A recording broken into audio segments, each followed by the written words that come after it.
à tous ceux qui sont pas nés ici ou qui sont nés ici mais de parents immigrants, les choses sont possibles. Si moi qui est arrivé ici, jeune, qui ne parlait pas anglais ou français, juste espagnol, qu'on n'avait pas d'argent, on allait au comptoir alimentaire, on allait à l'armée de salut au début, si j'étais capable d'accomplir tout ça, il y a bien d'autres mondes qui est capable d'accomplir tout ça, quel que soit votre nom, votre religion ou l'endroit où vous venez. La première chose que je fais, j'arrêterai de pointer du doigt. Okay. J'arrêterai de parler du nous et de où.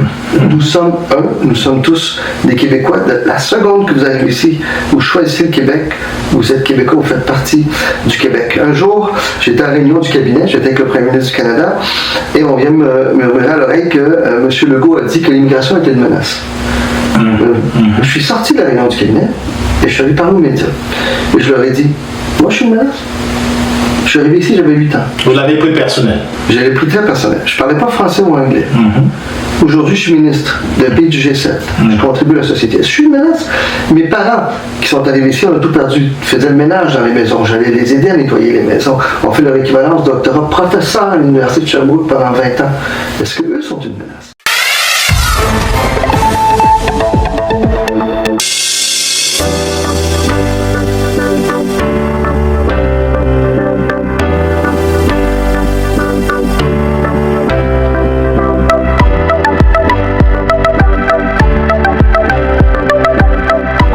Téléspectateurs, bonjour et bienvenue à l'émission Tapis Blanc, bien sûr la plateforme des élus.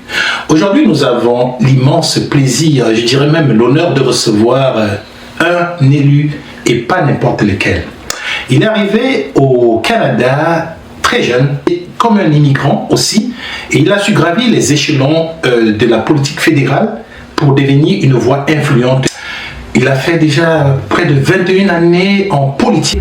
Aujourd'hui, après avoir été non seulement ministre des Transports et lieutenant politique, il a aussi aujourd'hui été un leader du gouvernement.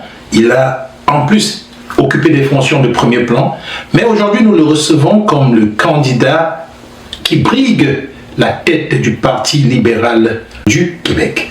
Pablo Rodriguez nous fait l'honneur d'être notre invité, non seulement pour nous partager sa vision, pour nous partager aussi sa lecture des enjeux sociaux, économiques et politiques aujourd'hui, nous dire pourquoi il veut être, bien sûr, le chef du Parti libéral, quelles sont ses chances, quels sont les défis qu'il rencontre, et surtout, nous donner peut-être son plan. Bonjour, monsieur Rodriguez. Bonjour, merci de me recevoir. Je tiens à vous féliciter pour les studios, c'est magnifique, c'est parmi les plus beaux studios que j'ai vus, très professionnels. Merci infiniment pour vos mots fins. Alors, monsieur Rodriguez, je vais vous poser une question assez personnelle. Monsieur Trump Monsieur Trump a pris le pouvoir. Oui. La même question que je posais à l'un des élus qui était assis là à votre place il y a 3 semaines. Avez-vous peur? Non, conscient du défi, absolument. Est-ce qu'on doit être surpris de ce qui arrive? Pas du tout. On a déjà eu Trump 1.0. Moi, je faisais partie de l'équipe qui a négocié le premier traité de libre-échange avec Trump.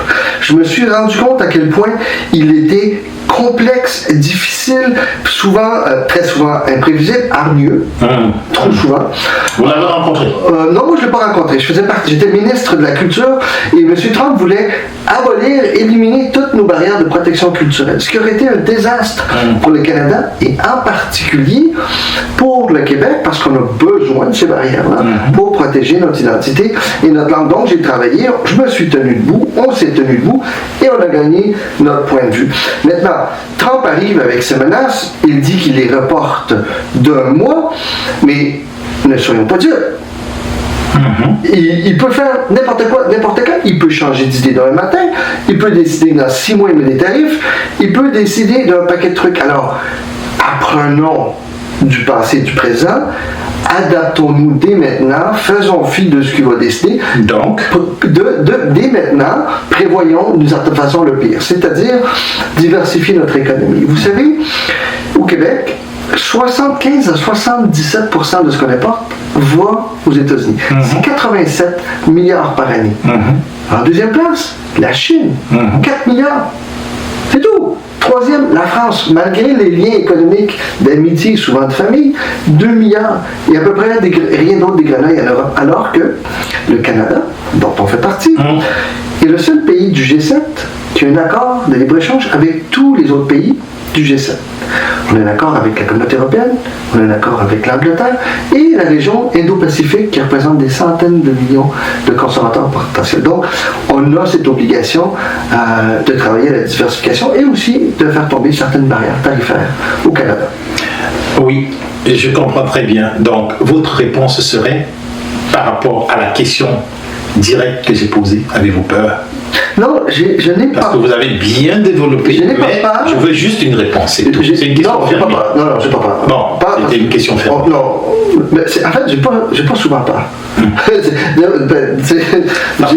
Enfin, c'est comme ça.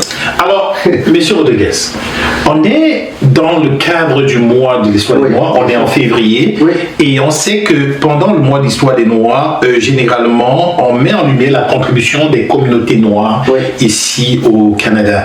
Vous, si jamais vous devenez le Premier ministre ou même le chef du Parti libéral, quelles sont les politiques que vous comptez mettre sur place, redéfinies pour l'immigration, qui pourraient être plus justes et qui seraient équilibrées et favoriser la croissance économique? La première chose que je fais, j'arrêterai de pointer du doigt.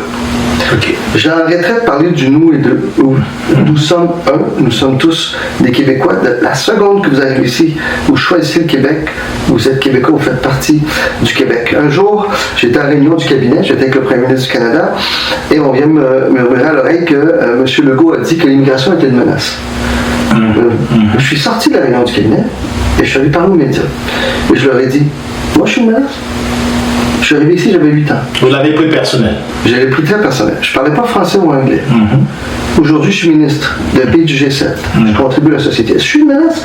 Mes parents qui sont arrivés ici, on a tout perdu. Je faisais le ménage dans les maisons. J'allais les aider à nettoyer les maisons. On fait leur équivalence doctorat professeur à l'Université de Sherbrooke pendant 20 ans.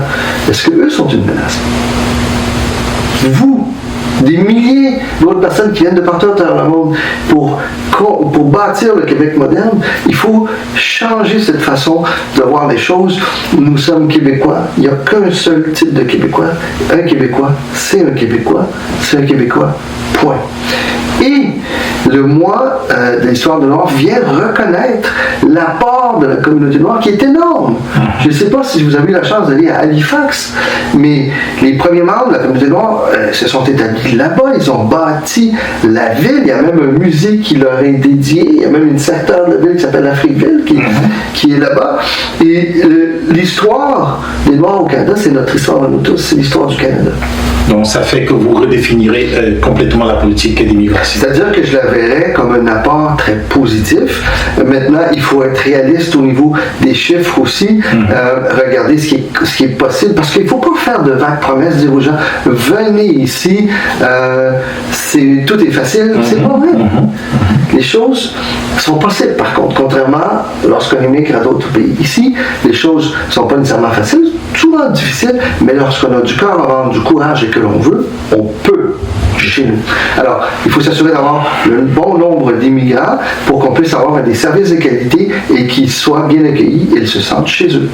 Parlant des migrants, une parenthèse très rapide. On sait très bien qu'ici, au Québec, M. Legault ne reconnaît pas le racisme, si vous voulez. Alors, quelle est votre analyse de cette position-là? Je pense qu'on confond les mots. Monsieur Legault dit ne pas reconnaître le racisme systémique. Je pense qu'il comprend, comme bien des gens, le racisme systématique, comme si les Québécois étaient racistes. Les Québécois ne sont pas racistes. Je n'aurais pas été élu. Absolument, c'est sûr. 6 fois de suite. Et peut-être devenir chef du parti et premier ministre du Québec si les Québécois étaient racistes. Absolument pas. Nous ne le sommes pas.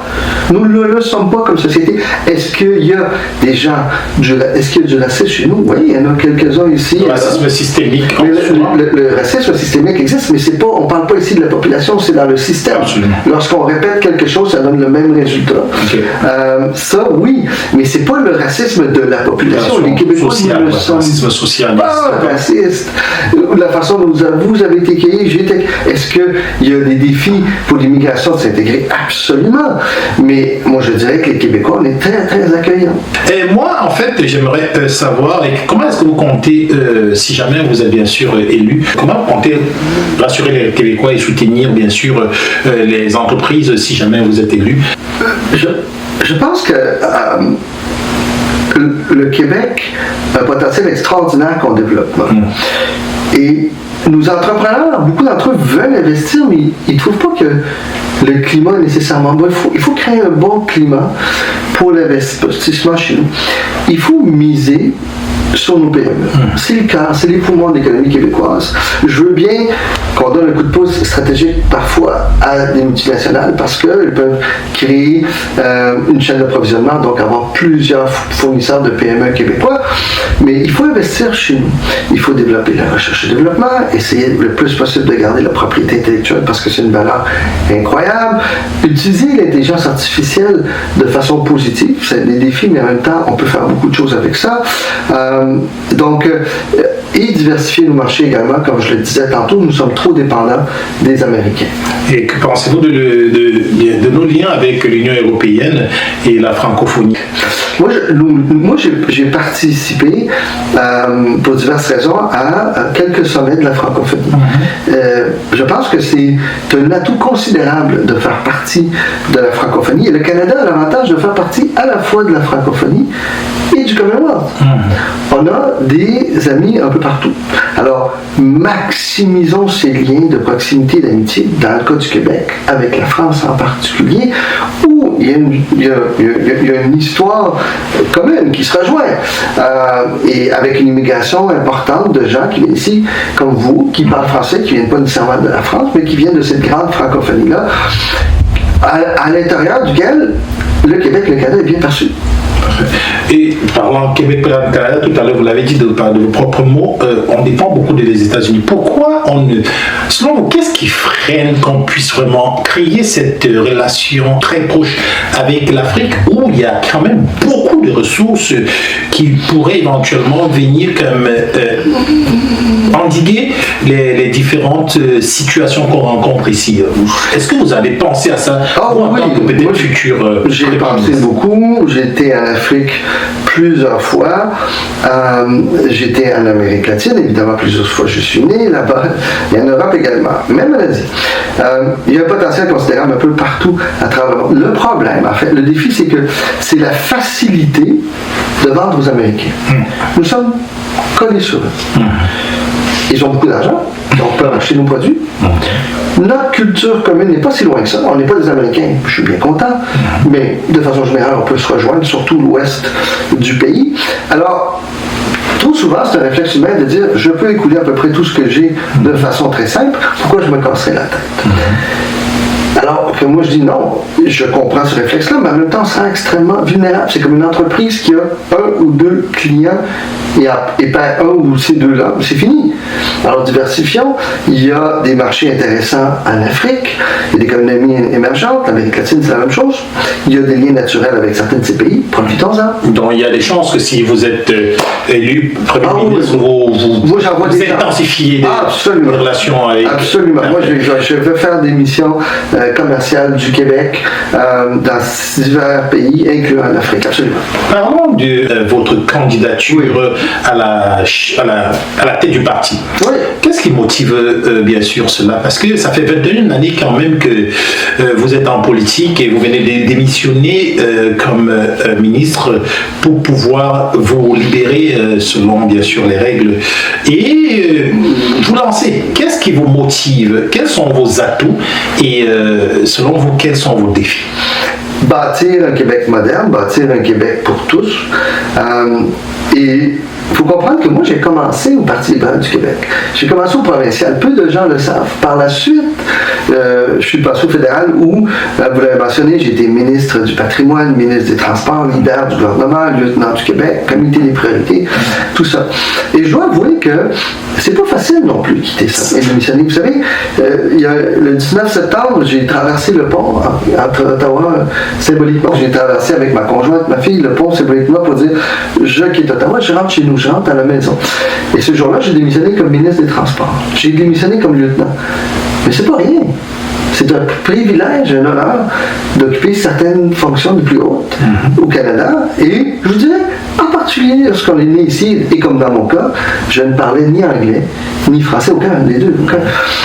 Mais je voulais servir le Québec, je voyais ce qui se passait ici, je voyais un énorme déficit d'une part, mais les services en santé ne vont pas mieux, les services d'éducation ne vont pas mieux, la gestion des ressources naturelles, et ainsi de suite. Il y a une division dans la population volontairement créée par le Premier ministre Legault. Alors j'ai dit, ça y est, j'y vais, je traverse le pont. Et par la suite, j'ai démissionné comme député. Donc, j'ai plus de job.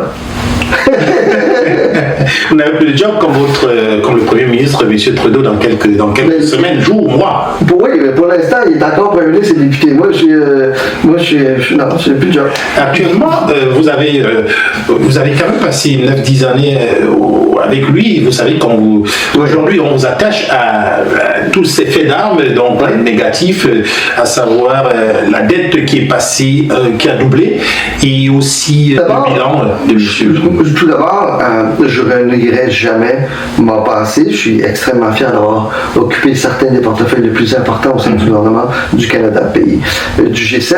Vous savez, le gouvernement ne s'est jamais parfait. On a fait des très bons coups. On a sorti des centaines de milliers d'enfants de la pauvreté. C'est une mesure structurante, l'allocation canadienne pour enfants. Mais tout n'est pas parfait.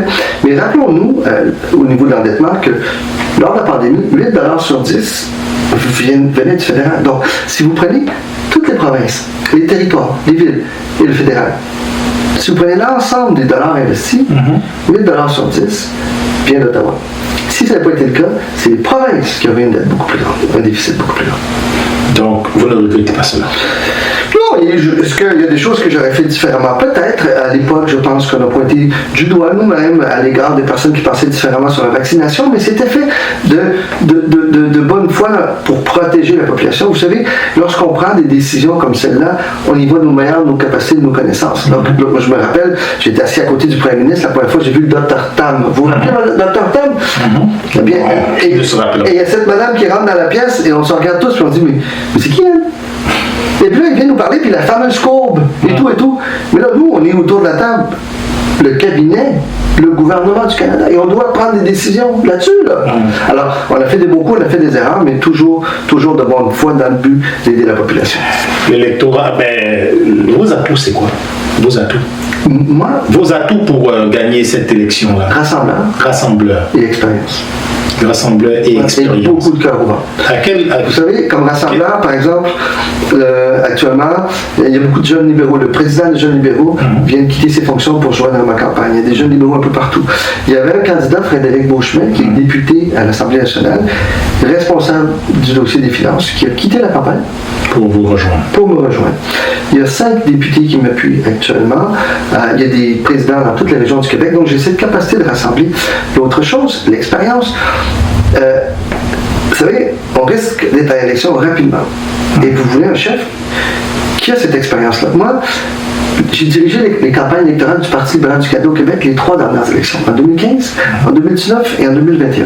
Dans les 3 cas, on a gagné au Québec. On a battu le Bloc québécois. Et c'est ce que je veux faire ici.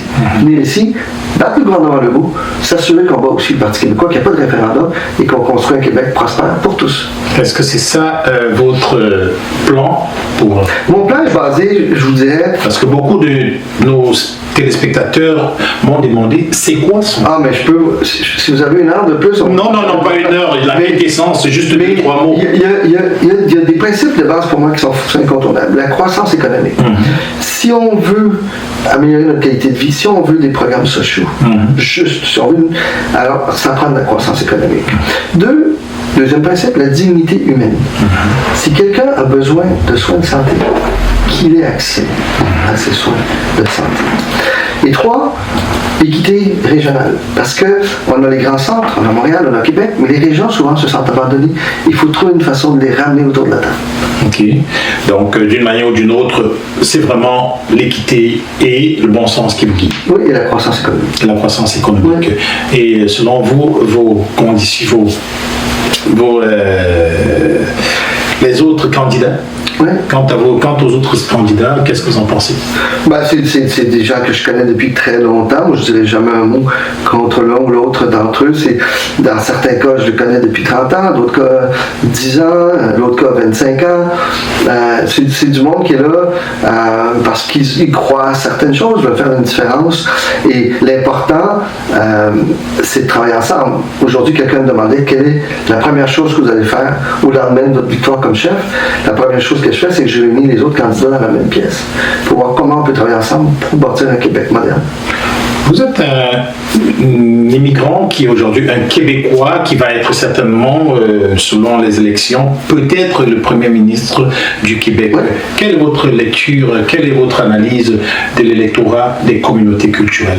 Mais ce que je vois, c'est que beaucoup de communautés culturelles sont très bien intégrées et si on regarde les jeunes, très souvent les jeunes votent comme n'importe quel autre jeune au Québec. On a tendance à dire comment votent les jeunes des communautés culturelles.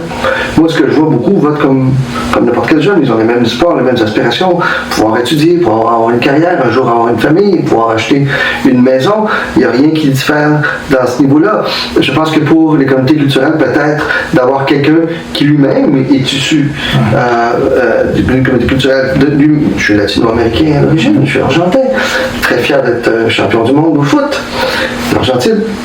Le Cameroun, on avait quand même gagné. Là, on a battu l'Argentine. Ouais, 90. Mais c'est pas grave, on l'a gagné quand même. On l'a gagné pareil. Cette fois-là, oui. On l'avait gagné. Avec le meilleur joueur argentin de tous les temps. Ouais, mais là, on vient de battre la France et on a gagné. Bon. Mais le fait, vous savez, j'essaie aussi à quelque part de dire à tous ceux qui sont pas nés ici ou qui sont nés ici mais de parents immigrants, les choses sont possibles. Si moi qui est arrivé ici, jeune, qui ne parlait pas anglais ou français, juste espagnol, qu'on n'avait pas d'argent, on allait au comptoir alimentaire, on allait à l'armée du salut au début, si j'étais capable d'accomplir tout ça, il y a bien d'autres mondes qui est capable d'accomplir tout ça, quel que soit votre nom, votre religion ou l'endroit où vous vivez. Qu'est-ce que vous pensez des changements climatiques? Je suis contre. Mais c'est un défi, le plus grand défi auquel fait face l'humanité actuellement. Il y a j'ai une grande inquiétude sur le fait que les États-Unis, grand émetteur, quittent le traité de Paris. Il y a peut-être d'autres nations qui vont vouloir le faire. Je pense notamment à l'Argentine, qui a un président similaire à M. Trump. Et ça m'inquiète parce que lorsqu'on va en politique, on fait de la politique pour les prochaines générations. Et moi, mon objectif, c'est de laisser notre pays, la province, le pays et la planète en meilleure situation que celle qui nous a été léguée, et je suis inquiet. Vous êtes inquiet. Ouais. Il s'organise ici à Québec, c'est toujours la dernière question, c'est d'ensemble. Il s'organise ici à Québec au mois de juin les REMAD. C'est des rencontres écologiques et économiques des municipalités et acteurs de développement Afrique-Canada. Et je ne sais pas si vous étiez informé. Qu'est-ce que vous pensez de ces rencontres-là? Ça va être sur plusieurs éditions et c'est vraiment pour parler de l'écologie, de l'économie avec des professionnels de tous les pays. Et si vous étiez invité, qu'est-ce que vous... si j'étais invité, ça me ferait vraiment plaisir. Vous êtes invité. De venir, je vais venir, c'est quand là-dedans? 12, 13, 14 juin. Ah ben non, le 14 juin, c'est là qu'on choisit le chef du parti. Non, on va reporter. Mais on va être à Québec. On va reporter ça. Mais le choix du chef se fait à Québec, le congrès est à Québec. Le 14 juin, on sera tout. On sera ici. Non, ouais. Non, on vous aura. Mais merci de l'invitation, j'aimerais ça être là. Ok, parfait. Donc, qu'est-ce que vous pensez de cette... Mais c'est important. À chaque fois que l'on peut mettre des gens autour d'une table, des fois de bonne foi, de bonne volonté, avec des experts qui cherchent des solutions communes, moi j'encourage ça. Je sens un certain repli sur soi, une certaine montée de l'individualisme, encouragé en partie par les réseaux sociaux également aussi. Vous savez, nos jeunes, ils vont plus cogner à la porte savoir si leur ami est là. Ils prennent à peu près plus le téléphone. On se texte. Moi, quand je demande à ma fille, puis as-tu des nouvelles de, je sais pas moi, de Benjamin? Ah oui, on s'est parlé aujourd'hui. Je dis, tu l'as appelé? Non. Mais qu'est-ce que ça veut dire? On s'est parlé aujourd'hui. Bon, on s'est texté. Et je pense que ça crée une certaine distance. Et il n'y a rien de plus important, à mon avis, que la solidarité et la chaleur humaine. Solidarité et chaleur humaine. Ouais. Alors, votre dernier mot, un message à tous ceux qui nous écoutent, tous ceux qui vous écoutent, votre message à ceux qui vous écoutent pour les convaincre d'aller voter et de voter pour vous. Mais tout d'abord, mon message, c'est que vous êtes Québécois comme moi, comme chacun d'entre nous, et soyez fiers de l'être. Prenez votre place dans cette société qui est la vôtre. Et l'une des façons de le faire, c'est de s'engager politiquement, de pouvoir voter, avoir voix au chapitre. Parce que lorsqu'on ne décide pas, c'est quelqu'un d'autre qui décide pour nous. Si vous étiez un animal, vous seriez?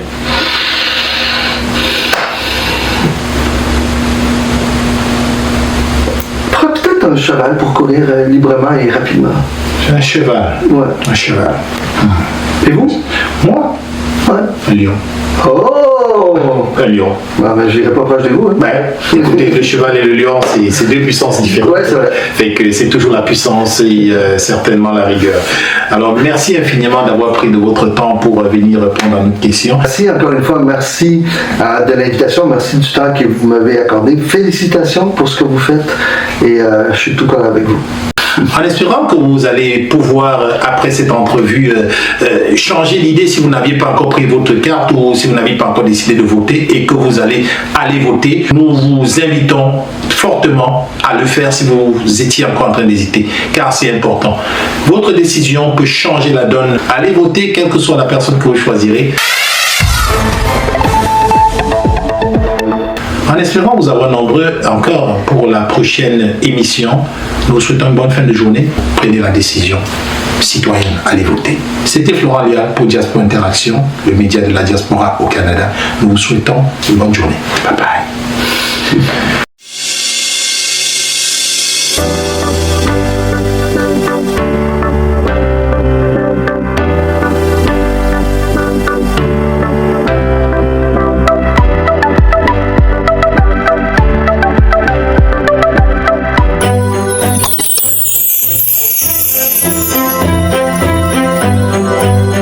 Demandez comment envoyer de l'argent à vos proches en toute sécurité et sans frais d'envoi. C'est simple. Découvrez Afrique Remi. De votre confort, envoyez de l'argent depuis le Canada et les États-Unis vers de nombreux pays africains. Tout ceci au meilleur taux du marché.